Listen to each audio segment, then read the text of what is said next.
Back in the old days when social media didn't exist, posters used to be much more relevant to a movie's success. They were the primary method of advertisement, and a good, well crafted poster meant a higher chance for a film to succeed. Nowadays, they don't really matter as much. We have things like trailers, press conferences, and interviews that give a movie much more ways to market itself than ever before. A good memeable clip from a trailer can instill so much more hype in fans and spread so much faster compared to the static sneak peek that is the poster. When posters actually go viral, it's usually to make fun of how bad they are. I am not going to generalize here and say that every modern movie poster sucks, because that is not true. There are some great ones out there. But a good chunk of them follow a stale and repetitive set of tropes. Instead of focusing on creativity and artistry, modern movie posters prioritize clarity. A lot of them are overloaded with names and actors' faces to make sure you know all of the A-list celebrities that are in the film. No longer are they originally drawn or painted from the ground up, but use assets and pictures taken from the movie itself. And, well, this method works pretty well, until you realize just how similar and uncreative a lot of them are. This is why people are complaining. The laziness and unoriginality that many posters have. And you know what type of movie is a primary source of this frustration?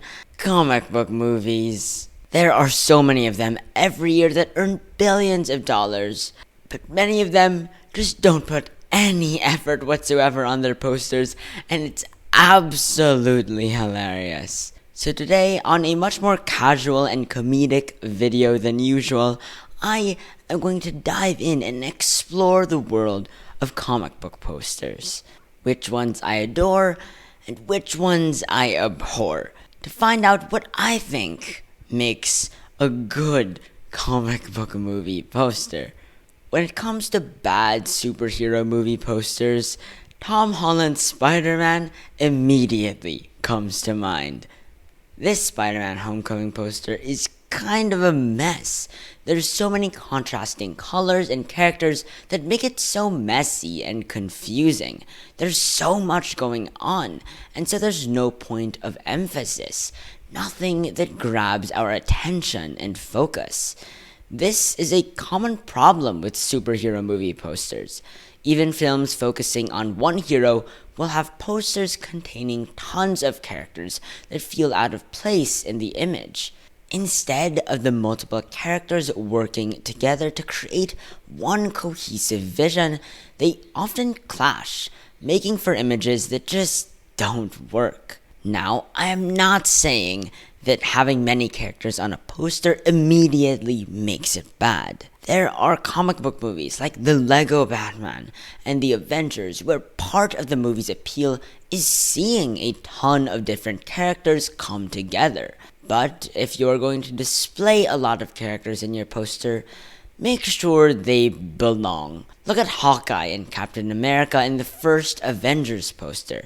They look so obviously photoshopped in and feel so out of place in the image. The poster for Avengers Age of Ultron also suffers in this regard. How is Black Widow that small? And if the Hulk is behind her, blocking her from the sunlight, why is light shining through her red locks of hair? Although I generally like these posters, their bad parts stick out like a sore thumb, especially in the second one. You know which other poster has a character sticking out like a sore thumb? It's Angel in the poster for X-Men The Last Stand. Everybody is wearing black leather and there's this shirtless guy with the whitest wings. Angel stands out so much, it's hilarious. It's not really the fault of the poster, it's just a problem with the design of this version of the X-Men in general. Actually, a lot of the X-Men posters over the years have just sucked, and you don't even need to analyze them to see how dated they look. I'm just glad that posters for superhero team films have gotten better since the early 2000s. But if there's anything that we have learned so far, it's that simpler is better. Remember that Spider-Man Homecoming poster I ranted about earlier? There is an alternate poster for the film that is just so much better. It's a slanted image of Spidey chilling in his high school uniform while listening to music, cast against a wide view of the beautiful city that is New York. I like this poster because it has a lot of charm and personality, but the reason he pops out here is because he's allowed to take a huge amount of space and not squashed in among many other characters. There's a clear focus in this poster, and because of that, the image easily sticks in your head compared to the other one. When looking at other good solo Marvel movie posters, the ones that only feature the main character on the poster stand out so much more compared to the ones filled to the brim with their supporting casts. There's a reason why brands have been simplifying their logos in the past few years. It's easy to forget complex and detailed logos, but symbols that are simpler are much easier to remember. When taking away unnecessary detail, a logo naturally becomes more appealing to a much broader audience, and therefore is much more likely to be iconic in the eyes of many. And there is no set of superheroes more visually iconic than those of the DC universe. So, how do they fare when it comes to their posters? Well, maybe it's because they don't make as many movies, but I think they're a good example of how simplicity in design is powerful. The poster for the Joker film is just a photograph of him dancing on a stairway, but it is a powerful image. The posters for the Dark Knight trilogy are also astounding, with a shadowy figure of Batman taking center stage, alongside some sort of bat-like branding. These posters only feature the main character, Batman, but in doing so, they can focus on making sure he looks as epic as possible. My favorite DC movie posters, though, are all of the ones for Wonder Woman. No fluff and unnecessary detail, just Diana showing off her power and strength in iconic poses with gorgeously colored backgrounds and amazing lighting. It's the pinnacle of poster perfection, if you ask me. But you know what other posters are shockingly good? Posters for indie comic book movies, meaning properties that don't belong to Marvel or DC, are also shockingly good when it comes to minimalism in their posters. The posters for I Kill Giants and Scott Pilgrim vs. the World come to mind as striking and iconic, but even older indie comic book movies, like The Rocketeer and Spawn, have posters that are just so effective at grabbing your attention. But even though simplicity is usually better, it doesn't mean that a simple poster is immediately a good one. Sometimes going the simple route is really lazy. The worst offender of this comes from one of the posters for X-Men First Class. Yikes, this is just so laughably bad. Simple? Sure. Attention-grabbing?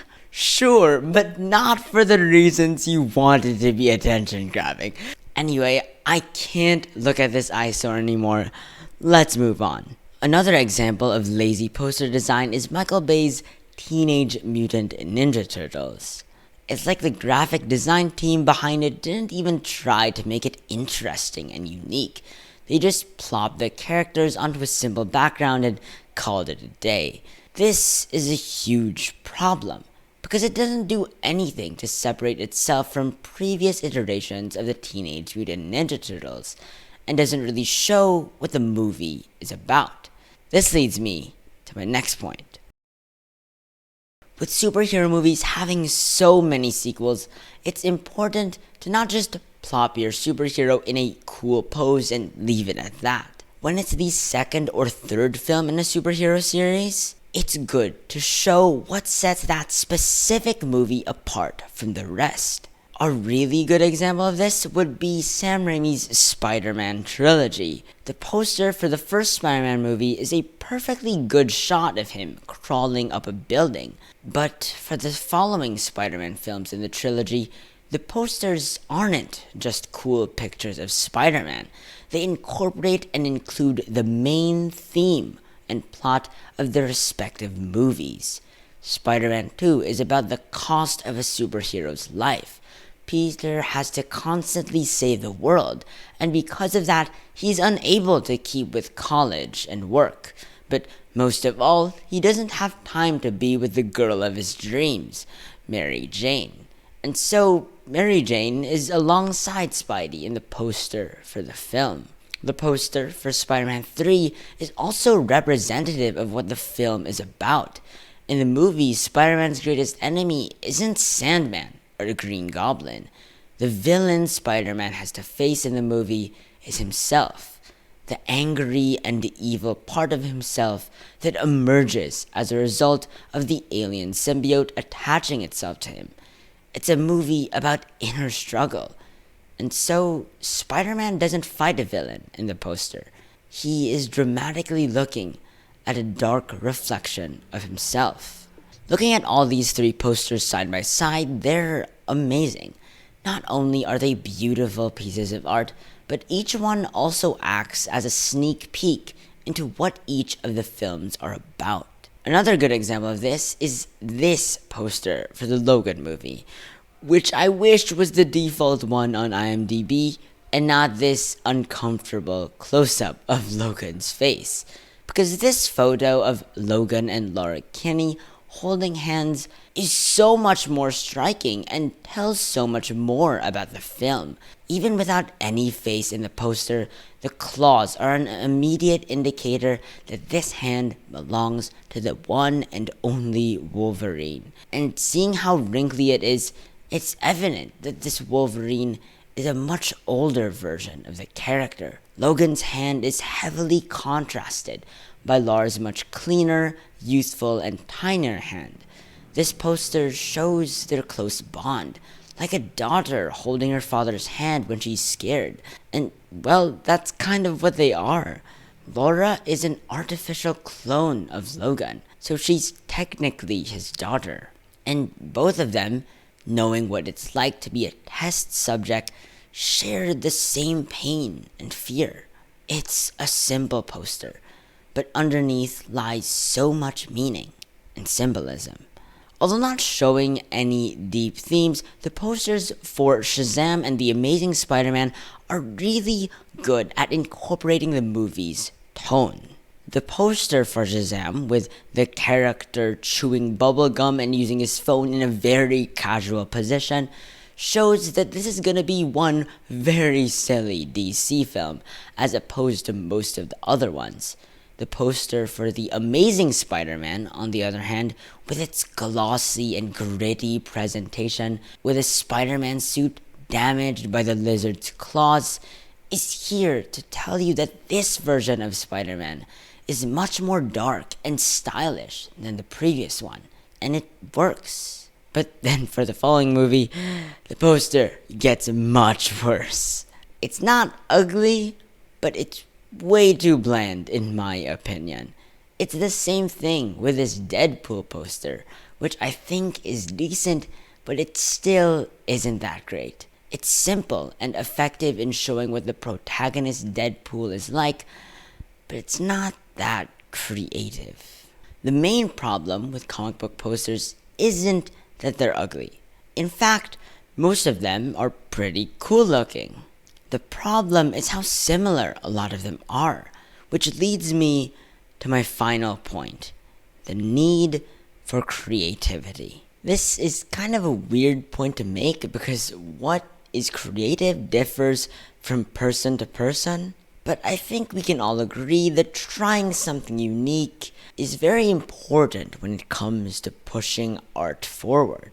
So, what are some good examples of creativity in comic book posters? A poster I think is genuinely creative but kind of gets a lot of backlash is the one for The Suicide Squad in 2016. At least to me, it's so out there and bold in terms of its visual style. The poster has all the characters cropped and placed into this chaotic, cartoony landscape, and I think it captures a very unique and fun vibe. The Wakanda Forever poster also just recently got revealed, and I think it is a perfect example of creative poster design.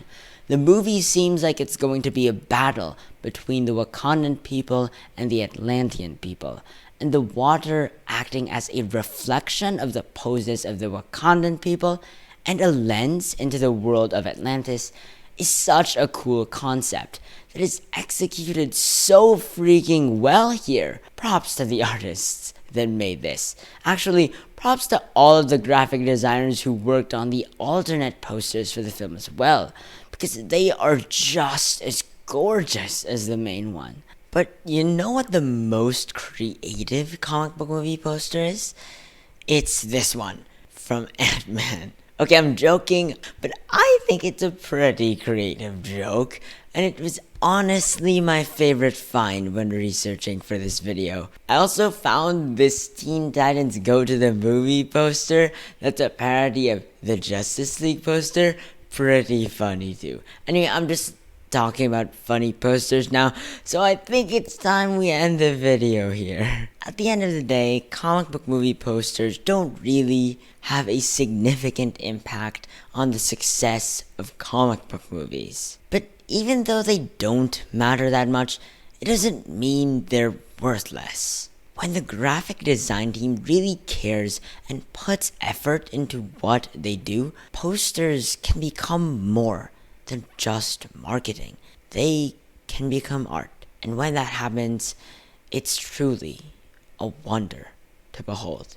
My name is Joshua C., and I will see you in the next one.